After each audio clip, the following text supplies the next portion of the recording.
I wish I was doing that today. That just seems, I mean, look at this. This is just amazing to me.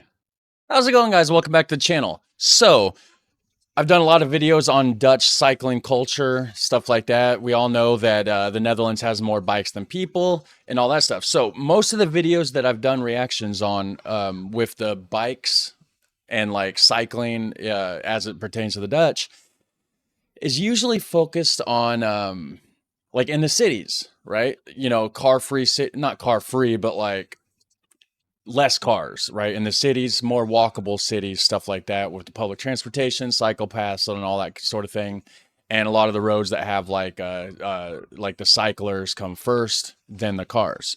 So I found this video right here, and it's Dutch countryside cycling is the best in the world. 5 reasons why. The original channel is called On 3 Wheels. I'm going to go ahead and subscribe to them. They only have 58 subscribers. Let's see if we can't help them get to 1,000. And if you guys could go jump over to the original video and give them a subscribe, you know, click like in the original video. You'll find the links to that down in the description section, of course, as always. I always like to give credit where credit is due. Of course, I'm just doing reactions, so it's only fair. Now, the thumbnail is right here. He's cycling on 3 wheels, so I guess that would explain the channel name. And that actually looks pretty relaxed. Like, that looks pretty comfortable. I wonder if the back of that, I don't really, you don't see those a lot around here. I have seen them a few times, but it's not that common. Does that have like a reclining back, like the back of my chair here? Like, is it like a comfortable back? You know, you can just kind of recline back. I don't know.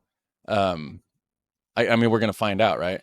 But anyways, yeah, Dutch countryside cycling. I haven't seen a lot about the countryside cycling. Like I said, it's always been about the cities. So we're gonna find out why. 5 reasons why specifically why Dutch countryside cycling is the best. I need to fix my lighting setup, guys. I apologize. Bear with me here, okay? I'm an amateur. All right, let's check this out. 5 reasons why countryside cycling in the Netherlands is the best in the world. In the world? 1. Clear signage, route making and way marking. Across the entirety of the Netherlands, there is a path network which extends for over 35,000 kilometers. Named Fietsknoop, which translates to bike node, Okay. there is a mobile app which allows you to plot an extensive route connecting numbered nodes. All you need to do is list out your numbered route. Okay. On arrival at a node, the direction of your next numbered point is shown from where you are. Using GPS in the app, you can also track your position on your ride and find useful places along the way, such as picnic benches, places to eat and toilets. Okay, so I will say, I mean, that's pretty neat actually, but what I was going to say has nothing to do with that. This looks a lot like here. Like if somebody told me that this was in northern Indiana, which is, you know, I live in the state of Indiana in the United States. If somebody said that this was filmed here, I would 100% believe them. That looks just like our trees, looks just like like everything. I mean, it's pretty flat in northern Indiana. I mean, we have some hills and stuff, but it's nothing like down south. Yeah, this all looks just like my area, actually. I mean, I don't know if it's on the same, like, is it latitude or longitude? I don't know which one goes, you know, horizontally across the globe. I don't know if it's the same as Indiana or not. I know we have similar weather, temperature-wise and stuff like that. Yeah. And find useful places along the way, such as picnic benches, places to eat and toilets.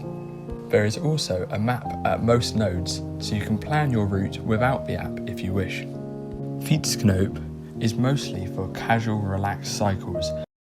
Okay, yeah, he does have, it's not as comfortable looking as my chair here, but it does look like a pretty high back. That's what I was wondering, like if it's like a shorter back or a taller back. You know, if it's taller, you know, you could lean back on it pretty comfortably. Away from high traffic routes, as there are many cycle paths not even included on the map, which if travelling longer distances are more efficient, but they are mostly alongside roads, so are typically noisier and less scenic. I wonder if that's why those ones aren't on the maps. or if it's just the maps are outdated. 2. Road psychology and infrastructure quality. On arrival at a small village, the cycle path often joins with the road, sharing with motor vehicles. However, the road into a village is narrowed with a raised speed bump and is usually block paved, slowing vehicles down by making it uncomfortable to drive fast. And safer. Similarly, it is typical within villages that there is a raised section at every junction, which are often continuations of the pavement or cycle paths, slowing down cars and reinforcing pedestrian priority. I love the way these villages look. Like this looks like if it just looks made up. You know, you just don't have that sort of architecture here. You know, it reminds me of like when I was in not Universal Studios, Epcot Center, down in Florida, and they have like different sections that are designed to look like different areas of the globe, like different countries and stuff. I don't know if they had a Dutch, like a Netherlands section, but I know they had like, you know, France and Italy and Germany and whatever, you know, and each little section was supposed to be modeled and to look like those areas of the world, you know, with restaurants, architecture, stuff like that. The food, you know, supposed to be reminiscent of whatever, you know. So if you're in the Italian section, it would look like Italian houses. You'd have Italian, you know, based food and etc. That's what this reminds me of, is like walking through like one of those theme parks. Beyond the fast main roads and dual carriageways, where cycling is not permitted, and the high-quality off-road cycle routes, the road network acknowledges that vehicles, in some instances, have to share the highway with cyclists. Roads with central markings only indicate car superiority, which means that a cyclist's safety is dependent on the individual care of each driver. Is that what this is? Is this one of those roads with the central markings? Is that what those white lines are for? The bike's got to stay on the right-hand side, left-hand side, whatever side of the road it is, and then the cars for the middle. It looks like a single lane car, like for a single lane of car traffic. So is that what this is? Is a car superiority kind of road? Whereas this alternative, where red tarmac cycle paths line both sides of a road, does the thinking for them, as the road markings indicate that the road is a shared space. Okay. This means that for two cars to pass each other, the vehicles must partly enter into the cycle paths. This decreases average car speed and increases driver awareness, which makes the road safer for all users. Okay. In conclusion, this relatively cheap solution drastically increases the connectivity of cycle networks without needing to compromise safety. 3. Innovative problem solving. At intersections, the Dutch principle of ontvlechten, which roughly translates as to unbraid or to disentangle, applies. This concept aims to reduce intersections between foot, cycle and road traffic to improve flow and safety. At quieter roundabouts, cycle traffic can be combined to reduce intersections between cars and cycles, like this roundabout near Bulk. A different problem they have is that the Netherlands is crisscrossed by many canals and waterways, and often a bridge is provided, many just for cyclists. But sometimes a bridge isn't viable, as on busy boating routes, a frequent boat service is provided, enabling ramp on and off access for all at an affordable cost. Okay, the boat provision is all mapped on the Fietsknoop app, linking to a nationwide ferries website. 4. Places to relax. The Dutch are very welcoming, particularly to cyclists, and so much so that linked to the cycle paths is a widespread network of rustpunts. These are points to rest, with toilets, seating and honesty boxes for snacks, drink and local ice cream. What is an honesty box? Oh, that's one of those where they just stock it with stuff and then it's just an honesty system where you just take your snack and then leave the money. Is that what that is? I think it is. You don't see that a lot here anymore. Not saying all Americans are dishonest or anything like that. I mean, of course, you got dishonest people everywhere, but it just seems like there's more crime in America, United States, than a lot of other countries. But of course, there's crime everywhere. You can't say that there's no crime anywhere. That'd be ridiculous. Of course, some countries are safer and some countries have less of it.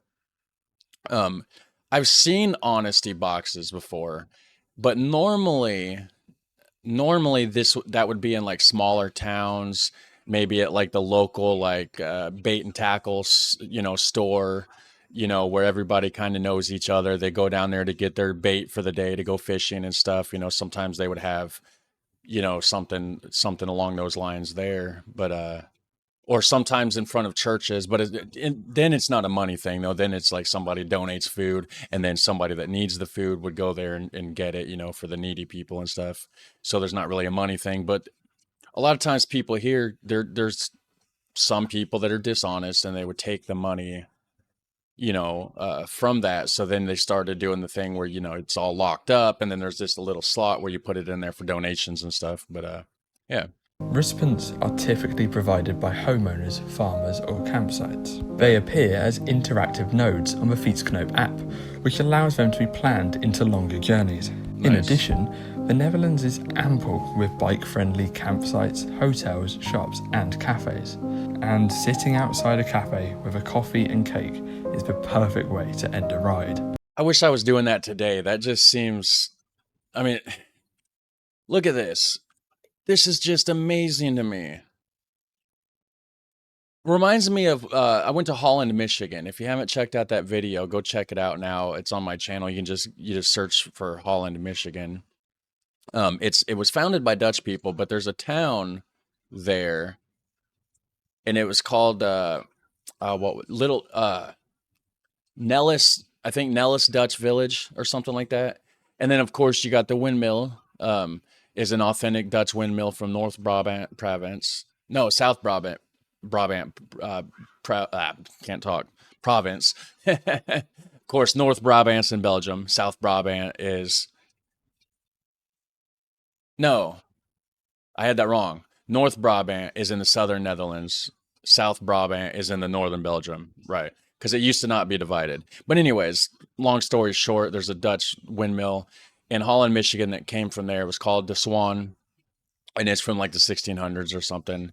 And there's like a whole thing there, with houses and stuff set up just like this, and it's just modeled after the Netherlands, and that's what this totally reminds me of. Ample with bike-friendly campsites, hotels, shops and cafes. It looks nice. And sitting outside a cafe with a coffee and cake is the perfect way to end a ride. 5. Accessibility. Cycling in the Netherlands has very few barriers to entry, so the cycle path network is for everyone of whatever age, ability or purpose. Yeah. The Netherlands is so accessible due to the smooth and wide concrete, asphalt paths which connect up the entirety of the Netherlands with safe and efficient routes away from dangerous road traffic. Yeah, here we don't have a whole lot of dedicated cycle paths, but we have sidewalks, right? And then they don't maintain them. You got pothole, you got busted up concrete slabs, you got like concrete slabs where one sunk here and one rose here. So you got like a cliff there almost. Some of it looks like somebody dropped missiles on it, like craters. It's crazy. I got some footage somewhere. I don't know where it's at, but I may do a video at some point. I wanted to, like a year and a half ago. I wanted to do a video comparing, the local kind of sort of cycle paths, or the closest thing we have to it, right, to the Dutch ones. And I took a bunch of footage, and then everything happened. I got sidetracked, then my channel, long story. I've had some ups and downs on the channel. Of course, you'd probably know if you've been watching me for a while, but I should try to find that footage, or when it gets a little warmer out this spring, just go get new footage and actually go ahead and do that video. It'd be interesting. But easy accessibility doesn't stop there, as it's commonplace for good paths to not exclusively be for efficient routes between named places, but to also maintain the same quality for leisure routes.